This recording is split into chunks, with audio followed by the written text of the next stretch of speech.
Ini adalah kopi khas Ciremai, kopi Ciberem dengan rasanya wine. Wine. Ya, rasa wine. Dan ini dibuatnya pakai apa?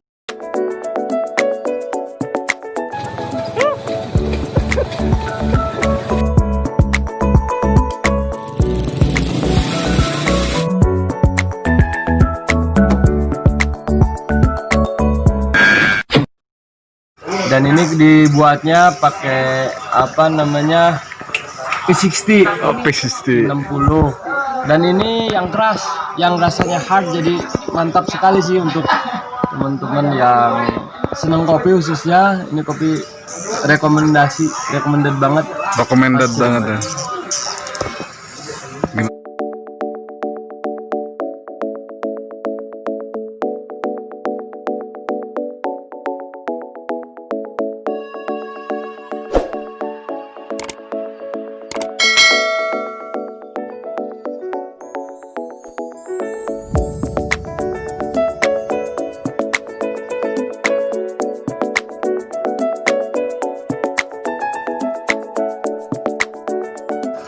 Ini kita di wisata Kopi Walk, desa wisata Kopi Walk di Ciberem, dan kebetulan ini ada Owner. Kokom sebagai pengelolanya lah. Oh alah. Bisa langsung nanti kita ngobrol-ngobrol langsung dengan Bang Kokom. Pengelola petaninya. Iya, petaninya. Oh, Petani sekaligus pengelola ini. Udah korak kena iya mah.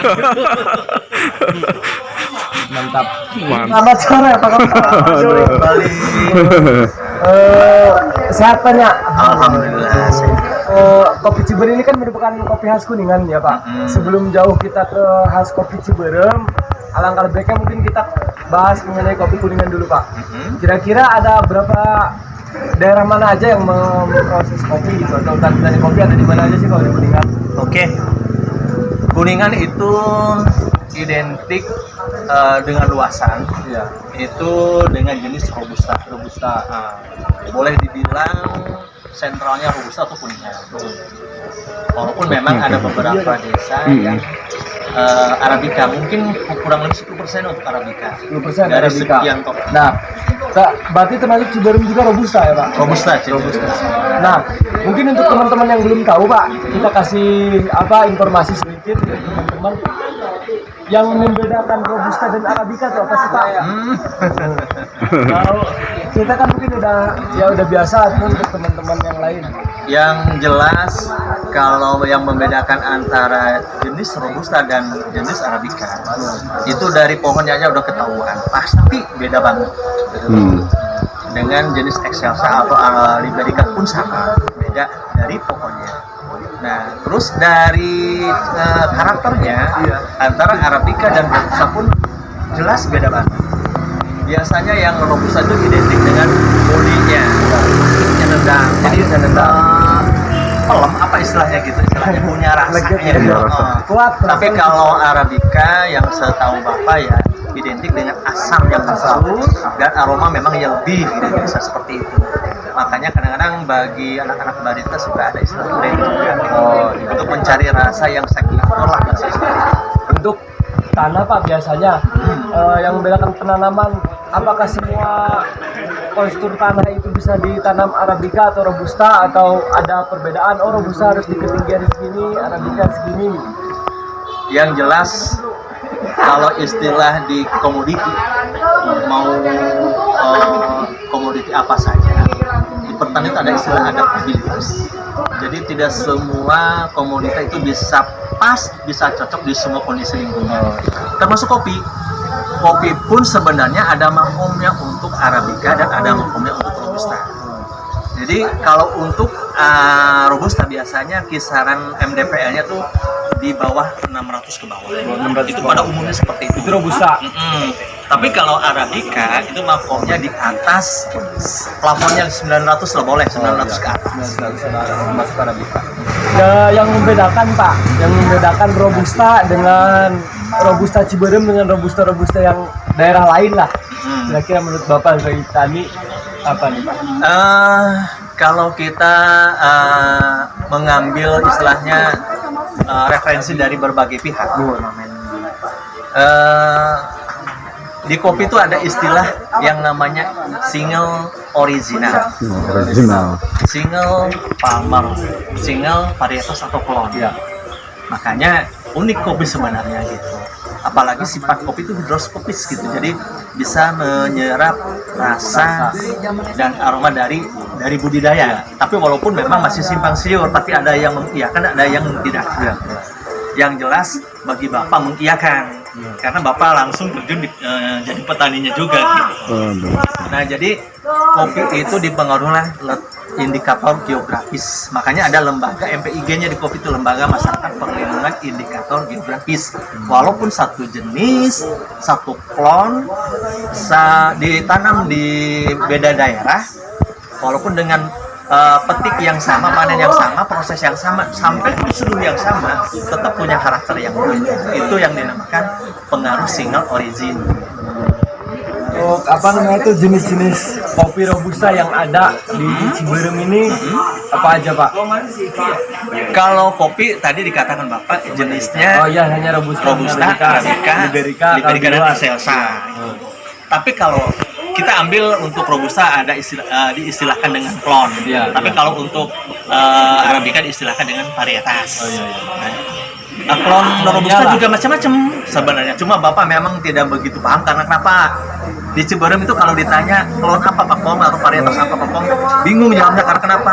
Ini kopi kebanyakan turun-temurun gitu. Makanya Bapak simpulkan bahwa yang punya Bapak sendiri misalkan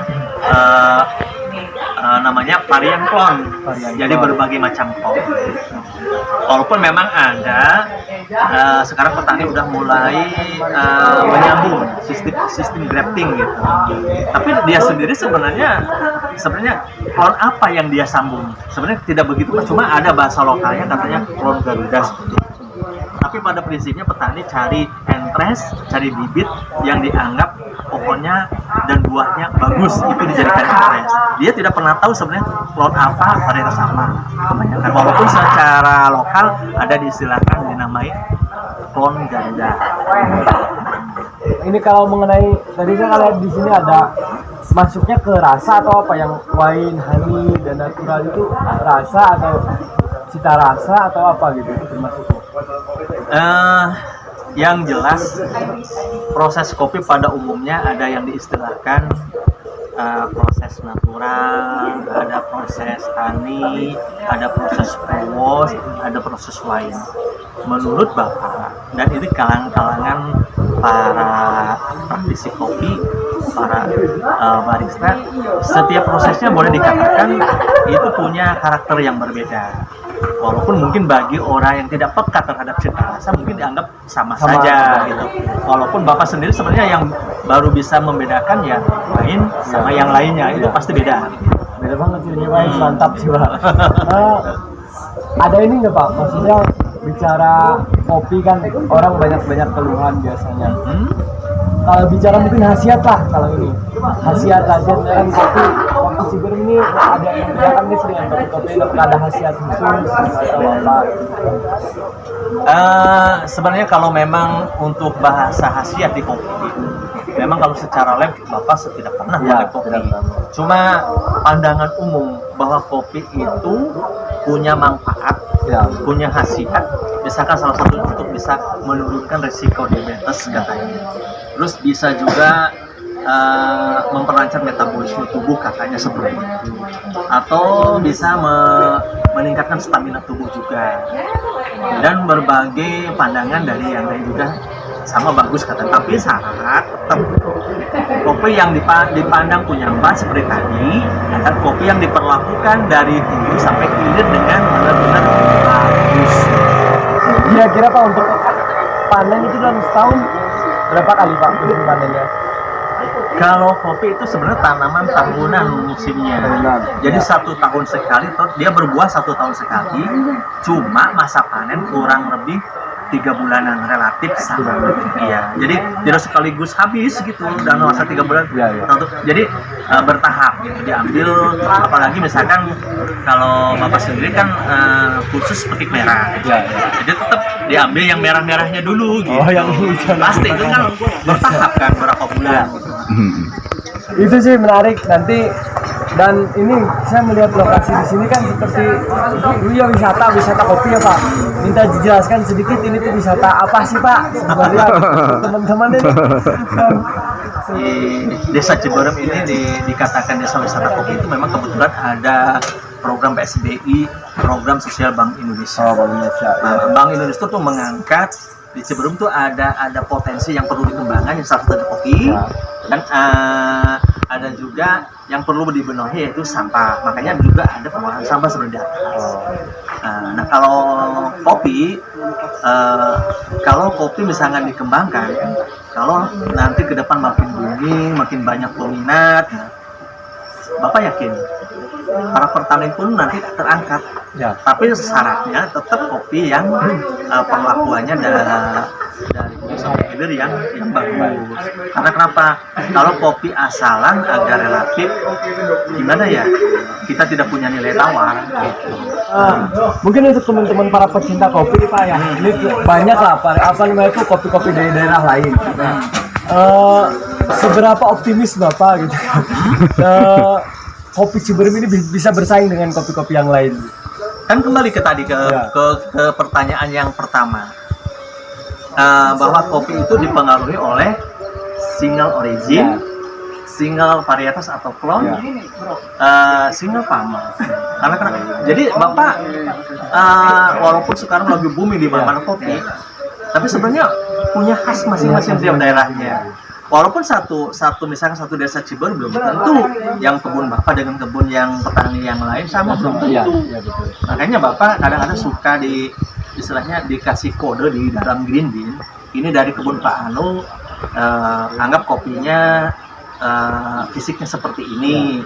Ini kebun Pak Anu, fisiknya seperti ini. Walaupun boleh dikatakan kalau udah tahu klonnya mungkin Bapak sebutkan klon ini. Tapi karena tidak tahu, karena asal mulanya klon apa, nah makanya tetap Bapak dibedakan. Nanti setelah jadi green bean, Bapak cuppingnya dalam artian ke pasar penikmat kopi, maksudnya ke barista komennya pengen tahu kopi yang ini seperti apa, kopi yang ini seperti apa. Nah itu. Nah untuk teman-teman yang misalkan Pak ini kan pada pengen tahu bagaimana sih panen kopi atau bagaimana melihat kopi di kebun yang baik, yang bagus, itu bisa nggak study di sini gitu?